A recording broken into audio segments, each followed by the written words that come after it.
খালেদা জিয়ার কিডনি ও ফুসফুসের কার্যকারিতা কিছুটা বেড়েছে, তবে অবস্থা বিমান ভ্রমণের মতো নয়, জানিয়েছেন ডাক্তার জাহিদ। চিকিৎসা তদারকিতে জোবাইদা রহমান। দেশে ফিরে নির্বাচনে বিএনপির নেতৃত্ব দেবেন তারেক রহমান। ধর্মের নামে ভোট চেয়ে মানুষকে বিভ্রান্ত করছে একটি দল, বলেছেন নেতারা। ৭২-এর সংবিধান বাতিলের দাবি ফরহাদ মজহারের। সামনে বড় বিপদের শঙ্কা, সমমনাদের বিশ্বাস নষ্টে সাইফুল হকের উদ্বেগ। ক্রাউন সিমেন্ট সংবাদ শিরোনাম দেখছিলেন, এবার বিস্তারিত। বেগম খালেদা জিয়ার স্বাস্থ্যের কিছুটা উন্নতি হলেও এখনও বিদেশে নেয়ার মতো পরিস্থিতি হয়নি বলে মনে করছে মেডিকেল বোর্ড।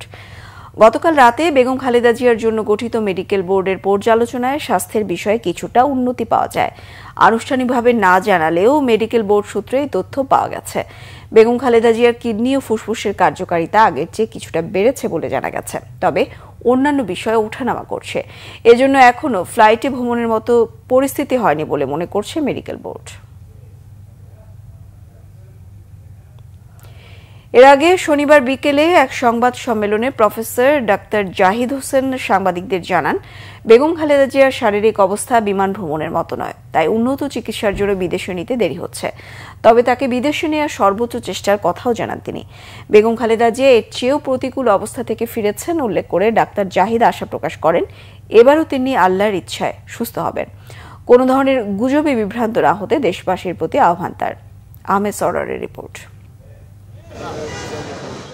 এভারকেয়ার হাসপাতালে ভর্তি বিএনপি চেয়ারপারসন বেগম খালেদা জিয়াকে শুক্রবার উন্নত চিকিৎসার জন্য লন্ডনে নিয়ে যাওয়ার কথা থাকলেও সেই যাত্রার সময় পেছানো হয়। তার উপর দুদিন সাংবাদিকদের ব্রিফ না করায় উদ্বেগ উৎকণ্ঠা ছড়িয়ে পড়ে। এই অবস্থায় শনিবার বিকাল 4টায় বেগম খালেদা জিয়ার চিকিৎসা ও স্বাস্থ্যের আপডেট জানান ব্যক্তিগত চিকিৎসক ডাক্তার AZM জাহিদ হোসেন। জরুরিভাবে মেডিকেল বোর্ডের সভা করে এবং একসাথে বসে সিদ্ধান্ত নিয়েছিল যে ওই মুহূর্তে ওনার ফ্লাই করার সঠিক হবে না। সেজন্যই আমরা ওনার যে বিদেশ নেওয়ার যে বিষয়টি সেটি কিছুটা বিলম্বিত হচ্ছে এবং ভবিষ্যতে হয়তো শারীরিক অবস্থাই বলে দিবে যে ওনাকে কখন বিদেশে চিকিৎসার জন্য নিয়ে যাবে অথবা নিয়ে যাওয়া হবে। আল্লাহর অশেষ সহমতে সব সময় উনি এসছেও প্রতিকূল অবস্থা থেকে আল্লাহ ওনাকে সুস্থ করেছেন। আপনাদের সবার দোয়ায় আমরাও এবার এবং মেডিকেল বোর্ড অত্যন্ত আশাবাদী যে এবারও ওনার যে শারীরিক জটিলতা এটা থেকে আপনাদের দোয়া এবং আল্লাহর অশেষ মেহেরবানিতে ইনশাল্লাহ দেশনেত্রী বেগম খালেদা জিয়া সুস্থ হবেন। আর বিদেশে যাওয়ার ব্যাপারে আমাদের সর্বোচ্চ প্রস্তুতি রয়েছে। যখনই ওনাকে বিদেশ নেওয়ার জন্য মেডিকেল বোর্ড যথোপযুক্তভাবে তৈরি মনে করবেন, শারীরিকভাবে মনে হবে যে ওনাকে সেফলি ট্রান্সফার করা যাবে। কারণ মনে রাখতে হবে 12 থেকে 14 ঘন্টা যখন আপনি এয়ার ফ্লাই করবেন তখন যে হাই অল্টিটিউডে মানুষের শারীরিক যে পরিবর্তন হয় সেটির সাথে খাপ খাওয়ানো একজন অসুস্থ মানুষের পক্ষে সবসময় সম্ভব হয় না। ডাক্তার জাহিদ বলেন, বেগম খালেদা জিয়ার ভ্রমণ করার মতো অবস্থা হলেই মেডিকেল বোর্ড সিদ্ধান্ত নেবে। মেডিকেল বোর্ডের সদস্যরা বিগত 6 বৎসর যাবৎ ওনাকে বিভিন্ন সময় যে সেবা দিয়ে এসছেন, প্রতিকূল পরিস্থিতিতেও আজকে হয়তো পরিস্থিতি কিছুটা বদলেছে, কিন্তু আপনারা সবাই সাক্ষী কি অবস্থার মধ্যে দিয়ে আমাদেরকে বিগত 6টি বৎসর পার করতে হয়েছে। কাজে এই অবস্থার মধ্যে মেডিকেল বোর্ডের সদস্যরা অত্যন্ত দৃঢ়তার সঙ্গে এবং অত্যন্ত professionally they are handling the matter কে এবং আমেরিকা থেকে এবং বাংলাদেশ থেকে যারা অংশগ্রহণ করছেন এবং সুদূর চায়না থেকেও সবাই কিন্তু ওনার ফিজিক্যাল কন্ডিশনের উপর সবচেয়ে বেশি গুরুত্ব দিচ্ছে। এবং আমরা মনে করি আমরা সবাই দেশের সকল মানুষ ওনার সুস্থতা চায়। যে কোনো গুজবে বিভ্রান্ত না হবার আহ্বান ডাক্তার জাহিদের।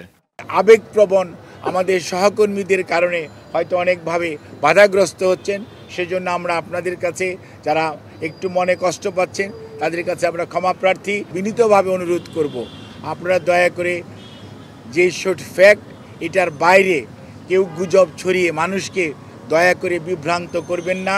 আপনারা দয়া করে বিভ্রান্তও হবেন না, দয়া করে কেউ বিভ্রান্তি ছড়ানোর চেষ্টা করবেন না। ওনার শারীরিক সুস্থতা এবং চিকিৎসা মেডিকেল বোর্ডের যখন পরামর্শ হবে তখনই ইনশাআল্লাহ ওনাকে বিদেশে নিয়ে যাওয়ার হবে। তবে সবার আগে মনে রাখতে হবে ওনার চিকিৎসাটাই সর্বোচ্চ প্রাধান্য পাবে। এদিকে শনিবার বিকাল ৩টার কিছু পরে এভারকেয়ার হাসপাতালে যান বেগম খালেদা জিয়ার পুত্রবধূ ডাক্তার জুবাইদা রহমান। তিনি শারীরিক অবস্থার সার্বিক খোঁজ খবর নেন। তারপরেই সাংবাদিকদের ব্রিফ করেন ডাক্তার জাহিদ হোসেন। আহমেদ সরওয়ার, বাংলা ভিশন, ঢাকা। দর্শক, এই মুহূর্তে এভারকেয়ারের সামনে আছেন আমাদের বিশেষ প্রতিনিধি মিরাজ হোসেন গাজী। যুক্ত হচ্ছে তার সঙ্গে। মিরাজ, বেগম খালেদা জিয়ার শারীরিক অবস্থা সম্পর্কে সব শেষ তথ্য আমাদের জানাবেন।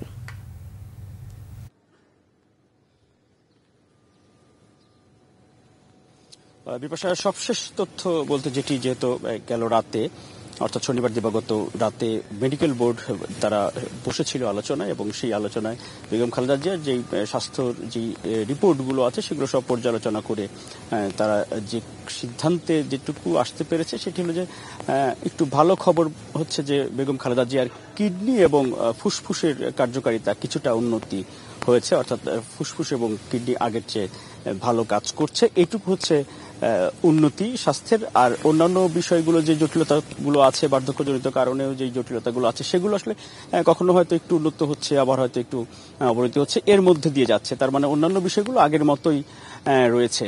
তবে এই তথ্যগুলো অফিসিয়ালি এখনো জানানো হয়নি। মেডিকেল বোর্ডের সূত্রে যেটুকু আমরা জানতে পেরেছি এখন পর্যন্ত, যে কিডনি ফুসফুসের উন্নতি ছাড়া অন্যান্য বিষয়গুলো আগের মতোই রয়েছে।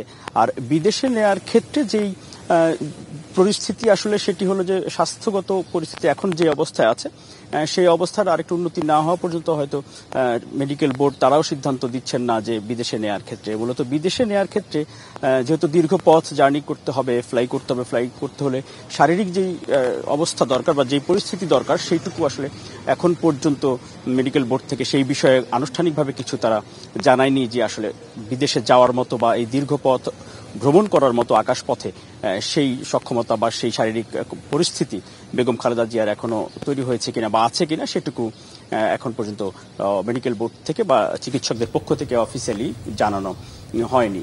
তবে মেডিকেল বোর্ডের সূত্রে এবং বিএনপির পক্ষ থেকে আনুষ্ঠানিকভাবে যেটা জানানো হয়েছে যে এয়ার অ্যাম্বুলেন্স নিয়ে যেই সমস্যাটি ছিল সেটি এখন আর নেই। এয়ার অ্যাম্বুলেন্স প্রস্তুত রয়েছে। চিকিৎসকরা বা মেডিকেল বোর্ড জানানো মাত্র এয়ার অ্যাম্বুলেন্স এসে রয়েছে। তবে আজকে যেটুকু আসার খবর হচ্ছে যে মেডিকেল বোর্ডের এই পর্যালোচনায় যেটুকু জানা গেছে যে কিডনি এবং ফুসফুসের অবস্থা আগের চেয়ে কিছুটা ভালো হয়েছে। ধন্যবাদ আপনাকে। দর্শক, এভারকেয়ার হাসপাতালের সামনে থেকে যুক্ত ছিলেন সহকর্মী মিরাজ হোসেন গাজী। বিএনপির স্থায়ী কমিটির সদস্য আমির খসরু মাহমুদ চৌধুরী বলেছেন, দলের ভারপ্রাপ্ত চেয়ারম্যান তারেক রহমান যে কোনো সময় দেশে ফিরবেন, এ নিয়ে গুঞ্জনের কিছু নেই। তারেক রহমান দেশে ফিরেই নির্বাচনে বিএনপির নেতৃত্ব দেবেন। স্থায়ী কমিটির আরেক সদস্য সালাউদ্দিন আহমেদ জানান, ধর্মের নামে ভোট চেয়ে সাধারণ মানুষকে বিভ্রান্ত করছে একটি দল। আরো জানাচ্ছেন সিকান্দার রেমান। বিএনপির স্থায়ী কমিটির সদস্য সালাউদ্দিন আহমেদ বলেছেন, আগামী ফেব্রুয়ারিতে বাংলাদেশের ঐতিহাসিক পরিবর্তনে জাতীয় সংসদ নির্বাচন হবে। কক্সবাজারের চকরিয়ায় ইসলামনগর শহীদ হোসাইন চৌধুরী উচ্চ বিদ্যালয় মাঠে পথসভায় একথা বলেন তিনি।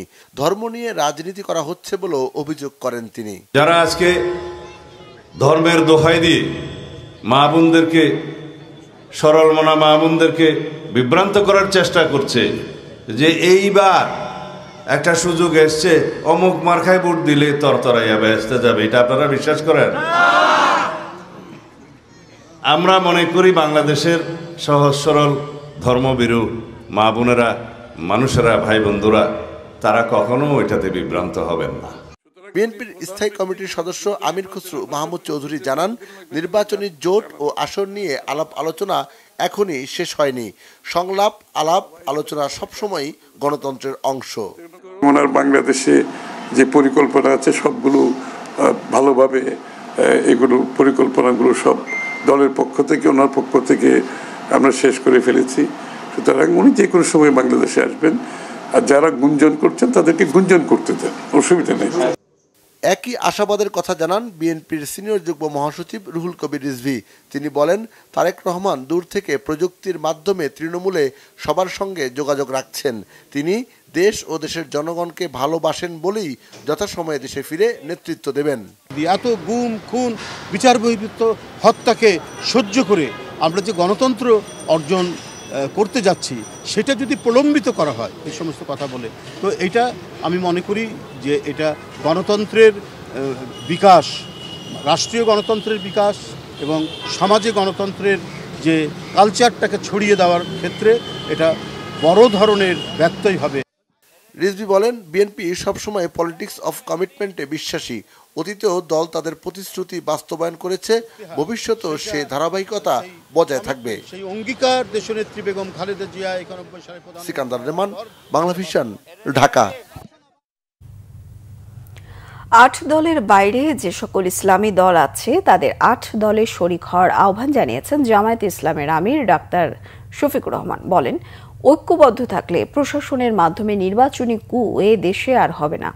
8 দলের অন্যান্য নেতারা বলেন, 15 বছরে ইসলামী দলগুলোর নেতারা অত্যাচার নির্যাতনের শিকার হলেও তারা মাথা নত করেননি। সিলেট থেকে দীপু সিদ্দিকীর রিপোর্ট, জানাচ্ছেন মোবাশ্বের আহমদ। শনিবার দুপুরে সিলেটের ঐতিহাসিক আলিয়া মাদ্রাসা মাঠে ইসলামী ও সমমনা 8 দলের বিভাগীয় সমাবেশে প্রধান অতিথি হিসেবে যোগ দেন জামায়াতে ইসলামের আমির ডাক্তার শফিকুর রহমান। 8 দলের বাইরে যে সকল ইসলামী দল রয়েছে তাদের জুলাই আকাঙ্ক্ষা বিরোধীদের সঙ্গ ছাড়ার আহ্বান জানান জামায়াতের আমির। আমাদের কর্মকাণ্ড পরিচালিত হচ্ছে, 2-1টি ইসলামী দল এখনো তার বাইরে আছে। আমি বন্ধুদেরকে অনুরোধ করব, সকল ধরনের মোহের জাল ছিন্ন করে আপনারা আপনাদের আঙ্গিনায় চলে আসুন। আমাদের যুব সমাজ যে আকাঙ্ক্ষা নিয়ে রক্ত দিয়েছে তাদের আকাঙ্ক্ষার সাথে 8 দল সম্প্রদায় একমত। এই আকাঙ্ক্ষার বিপক্ষে যারা দাঁড়াবে, জনগণ আগামী নির্বাচনে তাদেরকে আর ক্ষমা করবে না। মহাসমাবেশে বিশেষ অতিথির বক্তব্যে খেলাফত মজলিসের আমির মামুনুল হক বলেন, বাংলাদেশ ইতিহাস সৃষ্টির দ্বারপ্রান্তে। ইসলামী আন্দোলনের নেতাকর্মীরা কখনো অন্যায়ের কাছে মাথা নোয়ায়নি। বৈষম্যহীন ইনসাফ ভিত্তিক বাংলাদেশ গড়তে ইসলামী শক্তিকে ক্ষমতা নেওয়ার জন্য হাতে হাত রেখে কাজ করার আহ্বান জানানো হয় 8 দলের সমাবেশ থেকে। মোবাশ্বের আহমেদ, বাংলা ভিশন, ঢাকা। রাষ্ট্রচিন্তক ফরহাদ মজহার বলেছেন, 72-এর সংবিধান বাতিল করতে হবে। জুলাই অভ্যুত্থানের মাধ্যমে জনগণ এটাই চেয়েছে। বাংলাদেশ পূজা উদযাপন পরিষদ আয়োজিত 13শ জাতীয় সংসদ নির্বাচন ও প্রত্যাশা নিয়ে আয়োজিত সেমিনারে কথা বলেন ফরহাদ মজহার। বলেন, নতুনভাবে বাংলাদেশ গঠন করতে হবে। রাষ্ট্রের সকল স্তরে জনগণের অংশগ্রহণ ও সিদ্ধান্ত গ্রহণের ক্ষমতাই গণতন্ত্র। নতুন ব্যবস্থা প্রতিষ্ঠিত না হলে সামনে বড় ধরনের বিপদ আসতে পারে বলে আশঙ্কা তার। তবে পূজা উদযাপন পরিষদের পক্ষ থেকে উত্থাপিত প্রবন্ধে মুক্তিযুদ্ধ ও গণ অভ্যুত্থানের চেতনায় যুগোপযোগী সংস্কার সহ 72-এর সংবিধানকে আগামী রাজনীতির মূল ভিত্তি হিসেবে প্রতিষ্ঠার দাবি জানানো হয়। জাতীয় নির্বাচনে জাতিগত সংখ্যালঘুদের যথাযথ প্রতিনিধিত্ব নিশ্চিতের কথা বলা হয়। সংখ্যালঘুদের নিরাপত্তা দিতে নির্বাচনের আগে এবং পরে সেনা এবং বিশেষায়িত বাহিনী মোতায়েন রাখার আহ্বান জানানো হয়।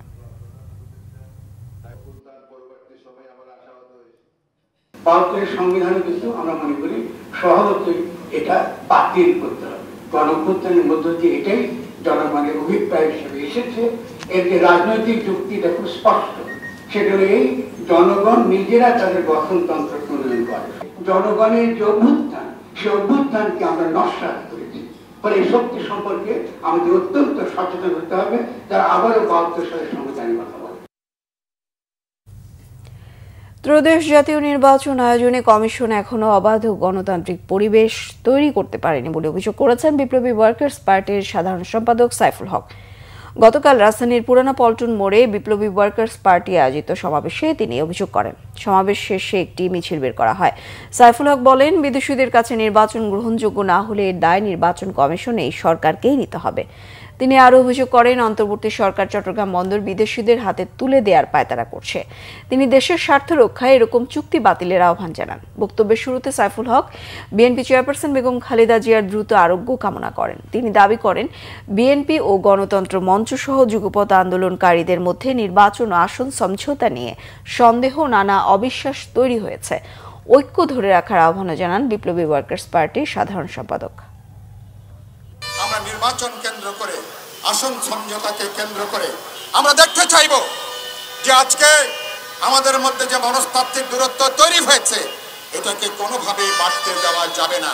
আমি বিএনপি সহ গণতন্ত্র মঞ্চ সহ সকল রাজনৈতিক দলকে, বিশেষ করে যুগপৎ ধারায় যারা যুক্ত ছিলেন সবাইকে আমি দায়িত্বশীল আচরণ করবার জন্য আমি সেখানে আহ্বান জানাতে চাই। বিএনপি চেয়ারপারসন সাবেক প্রধানমন্ত্রী বেগম খালেদা জিয়ার দ্রুত রোগমুক্তি ও সুস্থতা কামনায় দেশের বিভিন্ন জায়গায় দোয়া মাহফিল এবং মন্দির, বিহার ও চার্চে প্রার্থনা সভা হয়েছে। নরসিংদী চেম্বার অব কমার্সে আলোচনা সভা, দোয়া ও মিলাদ মাহফিল হয়েছে। এতে প্রধান অতিথি ছিলেন বিএনপি যুগ্ম মহাসচিব ও জেলা বিএনপি সভাপতি খায়রুল কবির খোকন। ব্রাহ্মণবাড়িয়ার কসবায় 10 নম্বর বাইক ইউনিয়নের অষ্টজঙ্গল বাজারে দোয়া মাহফিল হয়েছে, পরিচালনা করেন জেলা বিএনপি সদস্য কবির আহমেদ ভুইয়া। এদিকে নবীনগরে বেগম খালেদা জিয়ার দ্রুত সুস্থতা ও রোগমুক্তি কামনায় কোরআন খতম, সাদকা ও বিশেষ মোনাজাত হয়। জামালপুরের মাদারগঞ্জে খালেদা জিয়ার দ্রুত সুস্থতা কামনায় উপজেলা পৌর বিএনপি দোয়া মাহফিল করেছে। বিএনপি চেয়ারপারসন বেগম খালেদা জিয়ার রোগমুক্তি কামনায় বিশেষ প্রার্থনা হয়েছে নড়াইলে। দুপুরে কালিয়ার চাচুরি পুরুলিয়া রাধা গোবিন্দ দেব মন্দির কমিটি ও চাচুরি পুরুলিয়া নামযজ্ঞ কমিটি বিশেষ প্রার্থনার আয়োজন করে। চাচুরি পুরুলিয়া রাধা গোবিন্দ দেব মন্দিরের সেবায়েত শ্রী নন্দদুল্লাহ চক্রবর্তী গীতা পাঠের মাধ্যমে বেগম খালেদা জিয়ার আশু রোগ মুক্তির প্রার্থনা করেন। পরে মন্দির কমিটির সাধারণ সম্পাদক অবসরপ্রাপ্ত অতিরিক্ত সচিব নিশ্চিন্ত কুমার পোদ্দারের সভাপতিত্বে আলোচনা সভায় হিন্দু ধর্মীয় কল্যাণ ট্রাস্টের ট্রাস্টি সমীর কুমার বসু, নড়াইল জেলা আইনজীবী সমিতির সভাপতি ও বাংলা ভিশন টিভির নড়াইল প্রতিনিধি অ্যাডভোকেট তারিকুজ্জামান লিটু সহ বিভিন্ন শ্রেণী ও পেশার মানুষ উপস্থিত ছিলেন। রাজধানীর আগারগাঁওয়ে গ্যাস লাইনের লিকেজ থেকে বিস্ফোরণে একই পরিবারের নারী, শিশু সহ 6 জন দগ্ধ হয়েছেন। ঘটনার সময় দগ্ধরা সবাই ঘুমোচ্ছিলেন। গতকাল ভোর 4:30টার দিকে আগারগাঁও ইসলামিক ফাউন্ডেশনের পাশের একটি ভবনে এ ঘটনায় দগ্ধ আহতদের জাতীয় burn and plastic surgery institute এবং ঢাকা মেডিকেল কলেজ হাসপাতালের বার্ন ইউনিটে ভর্তি করা হয়। তাদের কয়েকজনের অবস্থা আশঙ্কাজনক। এদিকে নারায়ণগঞ্জের সোনারগাঁওয়ের কাঁচপুর পাটাত্তা গ্রামে শনিবার ভোরে গ্যাস লিকেজ থেকে বিস্ফোরণে 3 নারী সহ একই পরিবারের 4 জন দগ্ধ হন। তাদের চিকিৎসা চলছে জাতীয় বার্ন অ্যান্ড প্লাস্টিক সার্জারি ইনস্টিটিউটে। চিকিৎসকরা জানান, নারায়ণগঞ্জের ঘটনায় সবার অবস্থা গুরুতর। আলাউদ্দিন নামে একজনের অবস্থা আশঙ্কাজনক। কুড়িগ্রামে বেড়েছে শীতের তীব্রতা। শৈত্যপ্রবাহ না থাকলেও হিমেল বাতাস আর ঘন কুয়াশায় বিপর্যস্ত হয়ে পড়েছে জনজীবন। স্থানীয়রা জানান, কুড়িগ্রামের 16টি নদীর তীরবর্তী 469টি চরের মধ্যে 269টি চরে রয়েছে জনবসতি, যেখানে বাস করছেন প্রায় 5.5 লাখ মানুষ। বেশিরভাগ এলাকা অতি শীতপ্রবণ হওয়ায় ঘরবন্দি হয়ে পড়েছেন চরবাসী। বিপাকে পড়েছেন বৃদ্ধ, শিশু ও দিনমজুর সহ বিভিন্ন শ্রেণীর মানুষ। রাজারহাট কৃষি আবহাওয়া পর্যবেক্ষণাগারের তথ্য মতে শনিবার জেলার সর্বনিম্ন তাপমাত্রা রেকর্ড করা হয়েছে 12.7 ডিগ্রি সেলসিয়াস। বাতাসের আর্দ্রতা ছিল 97%। 15 ডিসেম্বরের পর জেলায় বয়ে যেতে পারে শৈত্যপ্রবাহ। নীলফামারীতে চীনের উপহার হিসেবে 1000 শয্যার হাসপাতাল নির্মাণে কোনো সংশয় নেই জানিয়েছেন পররাষ্ট্র উপদেষ্টা মোহাম্মদ তৌহিদ হোসেন। সকালে রংপুর জেলা প্রশাসক সম্মেলন কক্ষে বিভিন্ন সরকারি দপ্তরের কর্মকর্তাদের সাথে মতবিনিময় সভায় তিনি কথা বলেন। তৌহিদ হোসেন বলেন, প্রবাসী শ্রমিকদের দিক থেকে রংপুর অনেক পিছিয়ে। এই অঞ্চলকে এগিয়ে নিতে দক্ষ জনবল তৈরি করতে সরকার উদ্যোগ নেবে। তিনি বলেন, দক্ষ শ্রমিক তৈরির জন্য প্রশিক্ষণ কেন্দ্র চালু করতে হবে। এ বিষয়ে বিভিন্ন বিদেশি সংস্থার সাথে কথা হয়েছে বলেও জানান পররাষ্ট্র উপদেষ্টা।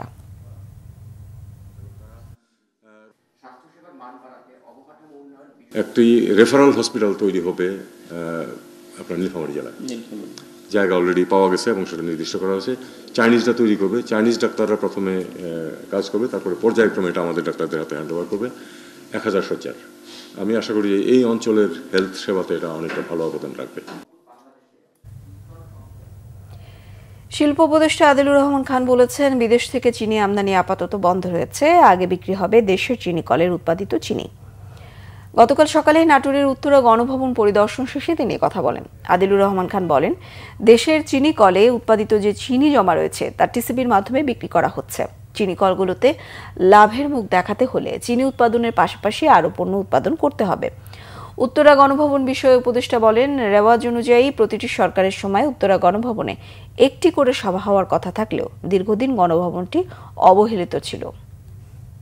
বিদেশ থেকে আমদানি করা চিনি আপাতত আমদানি বন্ধ, কারণ বাংলাদেশের চিনি কলের চিনি যা জমা হয়ে আছে এটা আগে বিক্রি হবে। টিসিবির মাধ্যমে আমরা বিক্রি করছি।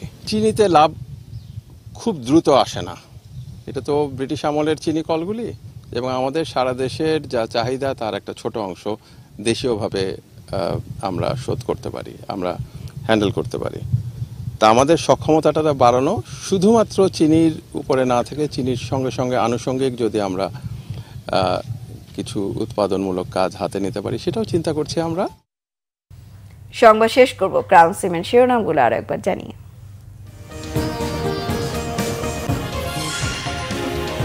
বেগম খালেদা জিয়ার কিডনি ও ফুসফুসের কার্যকারিতা কিছুটা বেড়েছে, তবে অবস্থা বিমান ভ্রমণের মতো নয় জানিয়েছেন ডাক্তার জাহিদ। চিকিৎসা তদারকিতে জোবাইদুর রহমান।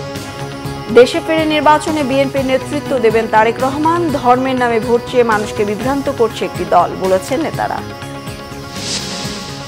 ৭২-এর সংবিধান বাতিল দাবি ফরহাদ মজহারের। সামনে বড় বিপদের শঙ্কা, সমমনাদের বিশ্বাস নষ্টে সাইফুল হকের উদ্বেগ। এই ছিল এখনকার মতো। পরের সংবাদ সকাল 7:30টায় দেখার আমন্ত্রণ রইল। এছাড়া বাংলা ভিশন সংবাদ ও সংবাদ সংশ্লিষ্ট অনুষ্ঠান দেখতে ভিজিট করুন www.bbnews24.com ও facebook.com/banglavisionnews। সাবস্ক্রাইব করুন youtube.com/banglavisionnews। সঙ্গে থাকায় ধন্যবাদ সবাইকে।